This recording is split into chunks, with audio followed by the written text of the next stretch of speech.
Assalamualaikum warahmatullahi wabarakatuh. Halo sahabat ngobras, kembali berjumpa. Tentu saja masih bersama Kang A dan Kang Dedi ya di ngobrol bareng sore-sore. Baik teman-teman, di video kali ini seperti biasa kita akan ngobrol-ngobrol seputar hal yang tentu saja asal pertanyaan dari Kang Dedi ya. Dan di sini saya punya tugas untuk menjawab, walaupun bukan ahli sebenarnya, tapi ya agar punya tugas masing-masing teman-teman di sini ya. Baik Kang Dedi, untuk mempersingkat waktu ya, karena kita ya dikejar durasi waktu ya supaya tidak terlalu ini, silahkan ada masalah apa yang akan kita angkat di obrolan sore kali ini kita. Oh ya, terima kasih Kang. Selamat sore gitu ya. Di sini saya mau tukar pikiran atau sharing gitu, sekaligus bertanya. Saya kan punya permasalahan.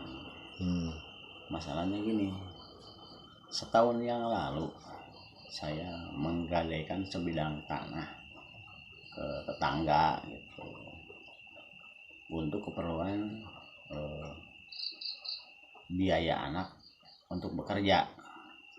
Karena kan di zaman sekarang ini masalah pekerjaan itu kalau tidak dengan uang, mana mungkin bisa orang bisa bekerja. Maksudnya kan mendatangkan uang itu harus dipancing dengan uang. Itu prinsip orang kebanyakan gitu ya, kebanyakan orang begitu. Nah di sana setahun yang lalu saya menggadaikan sebidang tanah itu. Terus kan udah setahun anak saya bekerja, alhamdulillah bekerja ya, sudah menghasilkan uang artinya. Ya sekarang alhamdulillah saya punya rezeki dari hasil kerja anak saya. Kemudian tanah itu mau saya tebus. Kebetulan orang yang menggadaikan itu tidak memberikan tanah tersebut kepada saya, tidak mau ditebus lah intinya. Apa alasannya? Alasannya baru setahun katanya, kan belum ada hasilnya. Terus gimana kalau memang Anda atau saudara menginginkan tanah itu kembali, boleh, tapi harus ada lebihnya gitu. Kan waktu saya gadaikan itu 5 juta. Sekarang dia minta lebihnya dari 5 juta, 500.000, jadi 5.500.000. Saya agak gimana ya, agak keberatan. Masalahnya kan uang 500.000 bagi saya itu nilainya gede gitu, rasa berat. Nah, menurut Kang Aam gimana itu permasalahan saya itu? Apa istilahnya Sesuai dengan hukum? Sesuai dengan hukum, baik hukum agama atau hukum negara gitu. Saya minta penjelasan karena bagi saya ini merasa apa kata orang ketelimeng lah, itu masalahnya. Begitu kan permasalahan saya. Oke, saya paham ya. Tapi untuk masalah yang sifatnya urusannya dengan agama mungkin itu bagian Ustadz ya, karena memang saya bukan, tapi hanya sekilas saja mungkin. Iya.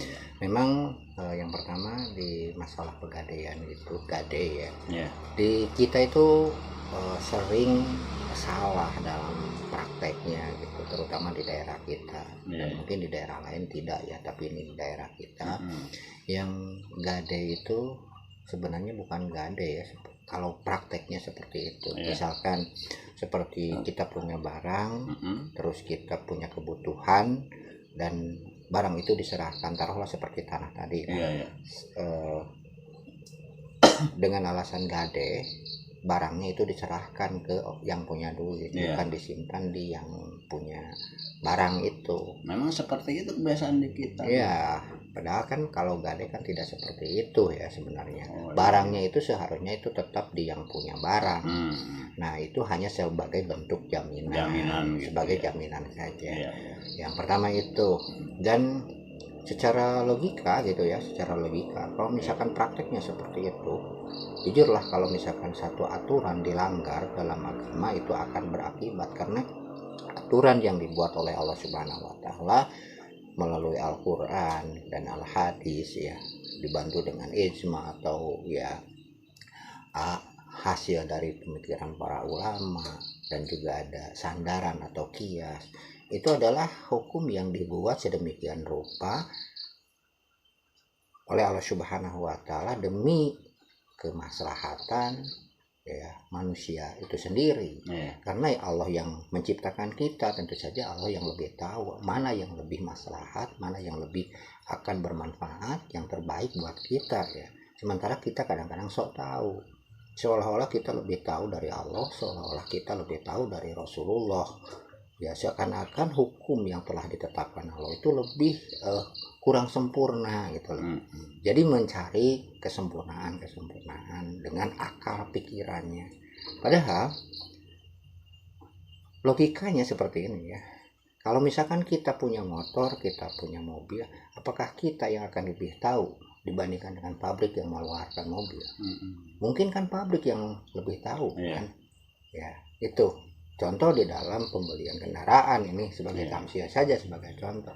Di dalam pembelian kendaraan misalkan, kan ada aturan ya yang harus dipakai. Misalkan ini untuk kendaraan untuk 2 orang, ini untuk sekian orang. Ketika kita melanggar aturan, ya wajar saja kalau misalkan kendaraan itu cepat rusak kan, karena memang kita yang melanggar. Seharusnya bobotnya sekian, kita melanggar, termasuk aturan-aturan yang ditetapkan Allah Subhanahu wa taala di dalam Al-Qur'an. Itu adalah aturan yang sesungguhnya ketika kita melaksanakannya itu akan menguntungkan kita. Hanya kita sayang gitu loh. Kebanyakan kita itu merasa, entah itu merasa pintar gitu, sehingga menganggap bahwa aturan Allah itu kurang sempurna, sehingga mencari aturan-aturan lain yang akhirnya ya seperti tadi. Apakah mungkin kita lebih tahu dibandingkan yang menciptakan? Kan pasti yang menciptakan yang lebih tahu, termasuk di dalam penggadean itu. Jadi kami ya, sistem gade yang dilaksanakan di daerah kita utamanya itu, jadi caranya itu salah gitu ya. Sebenarnya salah dalam praktek. Antara ijab dan qabul kade itu tidak seperti itu. Seharusnya barang itu tetap di yang punya gitu, yang punya. Logikanya seperti ini ya. Kalau misalkan taruhlah motor digadekan, sementara motor itu untuk apa? Untuk mencari uang, ojek lah. Ya bagaimana mau bisa nembus kalau misalkan motornya diambil oleh orang yang punya uang, sementara itu adalah andalan. Logiknya seperti itu sajalah. Ya kan? Gitu, ya, termasuk tanah. Wajar saja kalau misalkan tanah yang hanya satu bidang sebagai sumber penghasilan utama dari tanah tersebut, sementara tanahnya diambil oleh orang yang punya uang, ya kan? Terus dengan dalih untuk apa? Untuk mendapatkan keuntungan dari tanah itu. Ya pada dasarnya kan itu juga sudah prakteknya itu juga sudah salah ya, seperti itu. Ya, yang kedua ya, saya akan menyoroti ini di dalam perekrutan tadi ada pertanyaan. Ketika tadi awal-awal ini kan tadi saya bicara seperti ini ya. Ketika aturan dilanggar maka akan ada akibat. Ya pertama tadi kan aturan menggadaikan, cara gadainya juga sudah salah. Pertama itu wajar kalau misalkan sekarang ada masalah. Yang kedua, di dalam merekrut pekerjaan, diakui ataupun tidak ya, baik itu secara terang-terangan ataupun secara sembunyi-sembunyi, praktek KKN, kolusi, korupsi, nepotisme itu masih ada ya, diakui pun ataupun tidak, walaupun sudah ya diberantas katanya gitu, pada prakteknya itu kan masih ada ya. Contohnya dengan tadi bekerja harus mengeluarkan uang ya, berarti ya mau dikatakan apa lagi kalau bukan sogokan kan? Tapi kan itu saling menguntungkan. Iya, itulah dalih yang dibuat-buat oleh manusia sendiri, dalih dengan saling menguntungkan. Ya sementara ya menguntungkan apanya? Yang jelas orang yang mencari pekerjaan itu adalah orang yang butuh uang. Kenapa dia mau bekerja? Karena butuh uang. Di awal-awal ketika dia baru saja mau mencari uang sudah dipungut untuk mengeluarkan uang terlebih dahulu. Bagaimana pekerjaannya mau beres ya?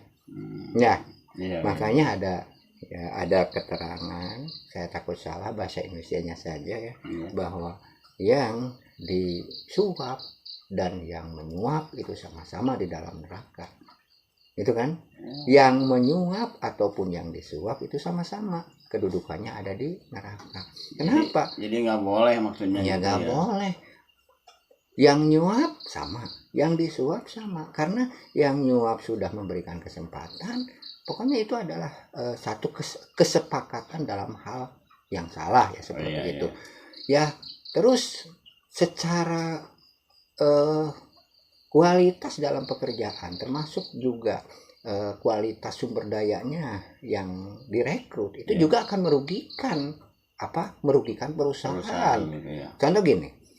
Padahal orang itu tidak berkompeten, orang itu sebenarnya tidak ahli di bidang itu, tapi karena praktek KKN tadi dengan sogokan itu, dia masuk kan, sebenarnya dia bukan ahli di bidang itu. Bagaimana perusahaan tidak rugi?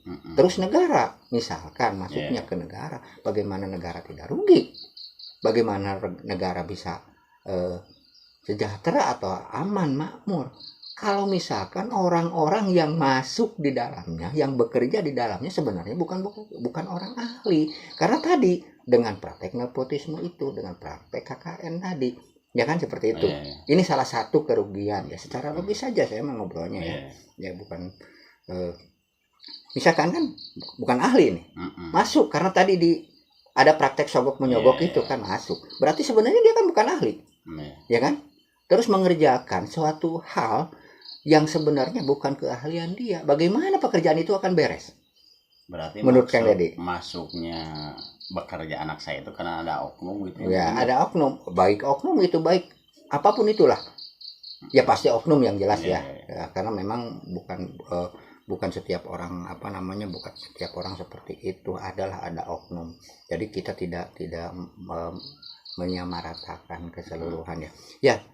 Ambil contoh kan seperti tadi kan. Kalau misalkan ada praktik seperti itu, rugi yang punya perusahaan. Kalau perusahaan ya tetap dirugikan. Karena apa? Dikelola perusahaannya dengan orang-orang yang bukan ahli. Sementara Rasulullah SAW pun kan pernah menyampaikan bahwa ketika suatu urusan dipegang, dikelola, dikerjakan oleh bukan ahli, pantan diri maka tunggulah kehancurannya. Berarti cepat atau lambat perusahaan itu akan hancur. Atau kalau negara dikelola dengan orang-orang yang bukan ahli di bidang itu, ya tunggu saja. Ya wajar saja kalau misalkan semakin hari semakin semrawut. Karena memang bukan ahli. Nah, dengan praktek-praktek seperti itu ya. Nah, itu salah satunya. Jadi dengan aturan-aturan yang telah ditetapkan Allah Subhanahu wa taala melalui Al-Quran, Al-Hadis, terus juga para ulama, dari ijma'nya para ulama, terus ada kiasnya. Itu adalah aturan hukum yang sebenarnya dibuat untuk menguntungkan kita sendiri. Nah, ketika prakteknya salah, ketika kita melanggar, ya wajar kalau misalkan seperti tadi Bang Deddy merasa pusing dengan, ya karena memang dari awal pertama mengusahakan uang untuk sogok menyogok ya. Kedua, praktek dalam aturan gadai pun juga udah salah kan seperti itu. Ya wajar lah. Nah, tadi juga kan ketika suatu aturan dilanggar seperti tadi motor misalkan, mobil, kita tidak mematuhi aturan yang diterapkan oleh pabrik yang mengeluarkan, ya wajar kalau cepat rusak. Begitupun kita. Ya, kalau misalkan kacau balau dalam kehidupan, kenapa? Ya karena memang kita yang melanggar aturan yang sebenarnya itu adalah batasan-batasan yang harus kita hindari. Seperti itu Kang Deddy. Terus gini Kang nih, masalah uang ya. Uang yang dihasilkan dari pekerjaan itu anak saya misalkan, kan itu hasil tenaganya sendiri gitu. Gimana itu uangnya itu menurut aturan agama itu? Ya misalkan gini ya.